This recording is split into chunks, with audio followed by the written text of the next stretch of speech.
Sometimes things don't go as planned. For example, Euro 2020 was supposed to happen in 2020, and this was supposed to be the Mercurial for that tournament. Unfortunately, Euro 2020 is now happening this year, which means that there needs to be new Euro 2020 boots that may or may not have been intended for use during Euro 2020. Enter the Nike Impulse Pack, seen here in the form of the Mercurial Superfly 8 Elite, and if history is anything to go off of, it tends to be that whichever Mercurial comes out for a tournament, whether it's the Euro, Copa America, or the World Cup, that tends to be the most popular football boot of the year. Here's the thing though, big brands like Nike plan all of their boot releases basically 2 years in advance. So even though this is now being presented as their colorway option for Euro 2020, that was not the original plan, which basically means, is this worthy of being a tournament pack colorway? We're gonna take a closer look at the boots in today's video, talk a little bit about the performance and tech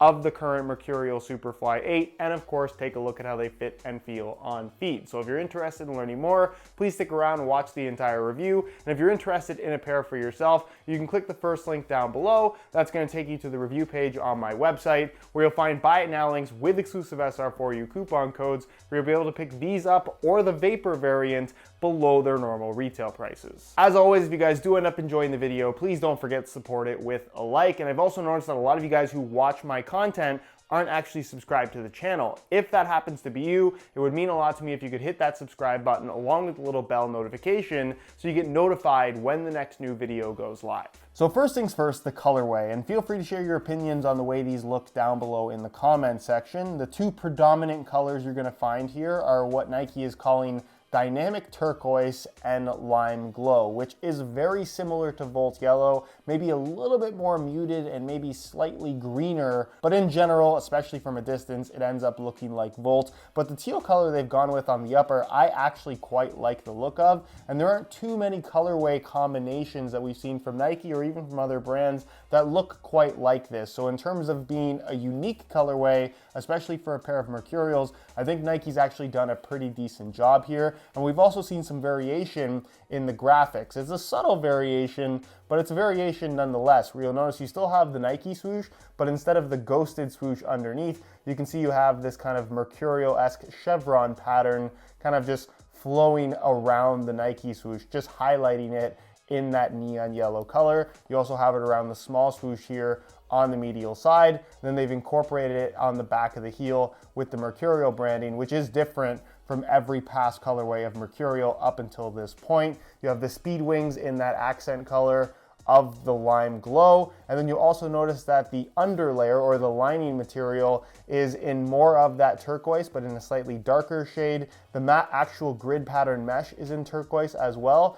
Then you have white pieces in the forefoot as well as the midfoot, which just give this boot a very cool look. You can still see all of the different layers, but for the most part the boot is still very flashy, and the colors in general tend to stand out. And then as far as the sole plate is concerned, it does not have a wearable finish, which is actually a nice thing to see. It's in that lime glow color with a little bit of a sparkly finish within the plastic itself, accented by some turquoise as well as some black for the pinstripe as well as the chevron through the forefoot. And for those that care, here's a quick look at the string bag, which is different from all past Mercurials of this generation. When it comes to the performance side of things, there's no question that the Superfly 8 Elite is a top tier speed boot. And obviously for this latest generation of Mercurial, especially for the Superfly, Nike have gone in a little bit of a different direction with this Vapor Posit upper, which I think is kind of like a happy medium between a knitted upper construction and a thinner, more plasticky synthetic material. It still has the flexibility, and I don't want to say softness, but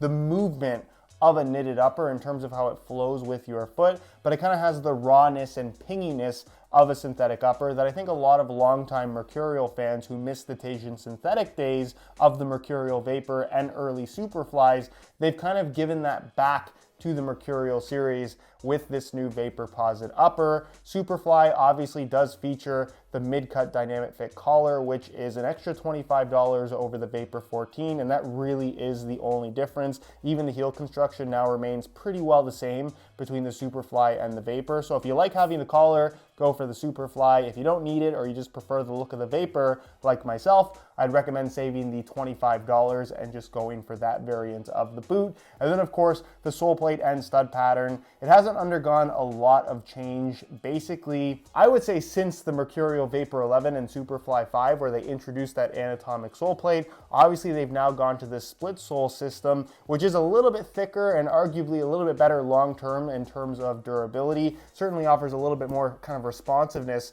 when the foot is bent, but in general, it still gives you that very connected sensation to the base of the boot. And then of course the FG stud pattern with these bladed chevron studs, they are extremely aggressive and pretty much the gold standard if you're looking for as much bite as possible. And those are pretty much just the main highlights of the Superfly 8, but if you are looking for more specific detailed information, a complete breakdown of everything these are all about, I'll leave a little pop-up on screen to my initial review of the Superfly 8 Elite, where I cover absolutely everything you could possibly want to know. So here they are on feet, looking extremely bright, and I think what's great about this colorway for a tournament pack specifically is very few countries have a kit in this color, which means that these are going to stand out really nicely, and they also look quite good when paired up with some black Pure Grip Socks Pro, which for those that don't know is my own brand of grip socks, the Pro variation being the new model that does feature an upgraded material that just feels really good. They're available now in either black or white for just $16.99 a pair, and if you're interested in trying them out, they're available now at puregripsocks.com, which of course will be linked down below. Now as far as fit and feel is concerned, they are of course a pair of Mercurials, which means that they have this really tight fit, kind of a signature of the line that nobody else has really been able to replicate over all of these years. It wraps your foot as closely as possible, but still maintains a pretty decent level of comfort. What's interesting about this Vaporposit upper is from the outside, it feels kind of like a thin synthetic, but on the inside, while it doesn't necessarily have the padded softness of previous generation Flyknit uppers that we've seen in the Mercurial series, it still moves with your foot quite nicely, and for the most part, feels really comfortable. I think compared to the early days of synthetic Mercurials, these are a gigantic upgrade when you're talking about comfort specifically. As far as width is concerned, they are Mercurials, they have that tight fit. If you have really wide feet, they're probably not going to be the greatest option for you, but if you've worn Mercurials in the past and you like the way that those fit,